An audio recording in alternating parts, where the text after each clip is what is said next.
ॐ तव कथामृतं तप्तजीवनं कविभिरीडितं कल्मषापहं শ্রবণমঙ্গলম শ্রীমদাততম ভুবি গৃণন্তি এ ভূরিদায়নাঃ।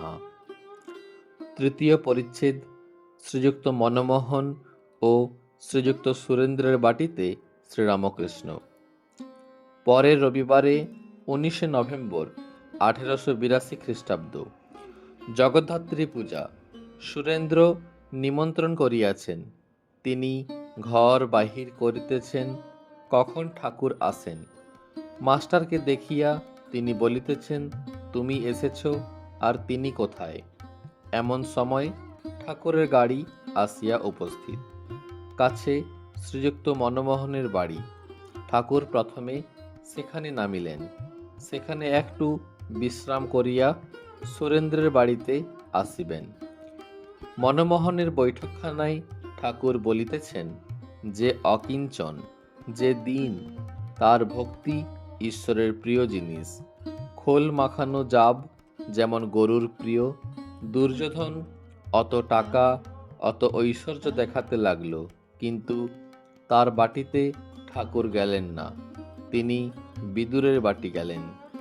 তিনি ভক্ত বৎসল। বৎসের পাছে যেমন গাভী ধায়, সেইরূপ তিনি ভক্তের পাছে পাছে যান। ঠাকুর গান গাহিতেছেন, যে ভাব লাগি পরম যোগী, যোগ করে যুগ যুগান্তরে, হলে ভাবের উদয়, লয় সে যেমন লোহাকে চুম্বকে ধরে। চৈতন্যদেবের কৃষ্ণ নামে অশ্রু পড়ত। ঈশ্বরী বস্তু আর সব অবস্তু। মানুষ মনে করলে ঈশ্বর লাভ করতে পারে, কিন্তু কামিনী কাঞ্চন ভোগ করতেই মত্ত। মাথায় মানিক রয়েছে, তবু সাপ ব্যাং খেয়ে মরে। ভক্তিই সার। ঈশ্বরকে বিচার করে কে জানতে পারবে। আমার দরকার ভক্তি, তার অনন্ত ঐশ্বর্য। অত জানবার আমার কি দরকার। এক বোতল মদে যদি মাতাল হই, শুঁড়ির দোকানে কত মন মদ আছে সে খবরে আমার কি দরকার। এক ঘটি জলে আমার তৃষ্ণার শান্তি হতে পারে। পৃথিবীতে কত জল আছে সে খবরে আমার প্রয়োজন নাই। শ্রীরামকৃষ্ণ এইবার সুরেন্দ্রের বাড়িতে আসিয়াছেন। আসিয়া দোতলার বৈঠকখানায় বসিয়া আছেন। সুরেন্দ্রের মেজ ভাই সদরওয়ালা, তিনিও উপস্থিত ছিলেন। অনেক ভক্ত ঘরে সমবেত হইয়াছেন। ঠাকুর সুরেন্দ্রের দাদাকে বলিলেন, আপনি জজ, তা বেশ। এটি জানবেন, সবই ঈশ্বরের শক্তি। বড় পদ তিনিই দিয়েছেন, তাই হয়েছে। লোকে মনে করে আমরা বড় লোক।